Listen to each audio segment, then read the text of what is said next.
Salam Media Sriwijaya. Derasnya era media sosial belakangan ini menjadi tantangan tersendiri bagi wartawan untuk cepat dan akurat dalam menyampaikan informasi sesuai dengan Kode Etik Jurnalistik dan UU Pers Nomor 40 Tahun 1999 serta Pedoman Pemberitaan Ramah Anak PPRA.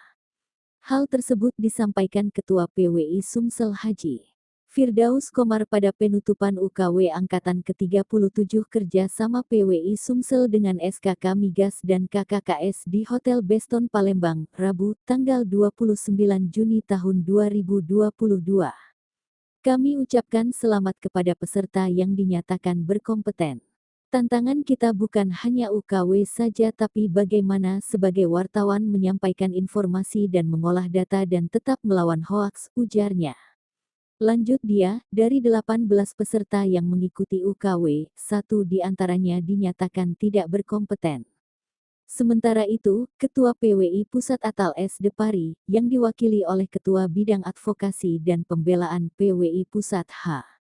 Oktavriadi SH mengapresiasi komitmen PWI Sumsel yang bekerja sama dengan perusahaan untuk bisa terus menggelar UKW dalam menciptakan para wartawan yang berkompeten. Harapan saya, sebagaimana saya sampaikan pada acara pembukaan, bahwa saat ini banyak organisasi wartawan dan wartawan cetak yang ketinggalan online, nanti bisa ketinggalan jurnalis video. Tapi saya sampaikan, bahwa kita kembali ke basis wartawan orang yang mencari berita dan berkompeten di bidangnya, tegasnya. Pihaknya mengimbau agar wartawan tidak berpuas diri, namun tetap terus belajar. Belajar untuk terus meningkatkan kemampuan dan wawasan dalam dunia jurnalistik. Termasuk di dalamnya UU Pers Nomor 40 Tahun 1999, Kode Etik Jurnalistik maupun Pedoman Pemberitaan